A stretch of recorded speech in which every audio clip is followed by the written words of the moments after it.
નમસ્કાર મિત્રો, સૌરાષ્ટ્રની ધરતી પથરાળ અને ડુંગરાળ છે. વરસાદ તો ઘણો પડે છે, પણ પાણી દરિયામાં ચાલ્યું જાય છે.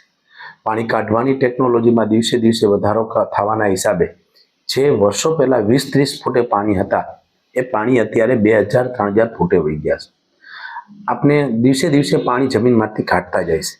તો આ પાણી વરસાદરૂપી રિચાર્જ કરવા માટે લોકો વધારે પડતા સરકાર ઉપર નિર્ભર રહી અને ક્યારે પણ પાણીની વાત આવે તો નીચેથી ઉપરના દરેક લોકોની એક માનસિકતા છે કે આ કામ સરકારનું છે.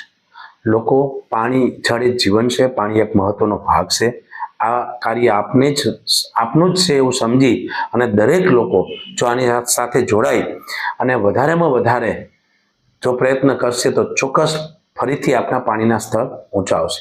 ગીર ગંગા પરિવાર ટ્રસ્ટ પાણી બચાવો અભિયાનનું કાર્ય કરે છે. આ વર્ષે પણ અમે ઘણા બધા ડેમો બનાવ્યા છે.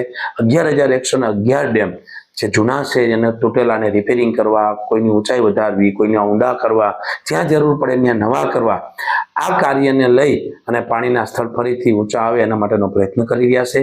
તો આપ છે લોકોને ગીર ગંગા પરિવાર સાથે જોડાય અને મેક્સિમમ વધારેમાં વધારે તમારા એરિયાની અંદર, તમારા વિસ્તારમાં, તમારા ગામડાઓમાં, તમારા સીમમાં, તમારા ખેતરની આજુબાજુમાં જ્યાં પણ થઈ શકે નાનું ખેત તલાવડી, નાના કહેવાય ને કે સીમનું પાણી સીમમાં રહીએ, ગામનું પાણી ગામમાં રહીએ, એવા નાના મોટા ચેક ડેમો, તળાવો વધારેમાં વધારે થાય, જેથી કરી પ્રકૃતિ જીવસૃષ્ટિને મોટામાં મોટો ફાયદો થશે. તો આપશ્રીને આ કાર્યમાં જોડાવા માટે હું એક પ્રમુખ તરીકે દિલીપભાઈ સખિયા બધાને વિનંતી કરું છું.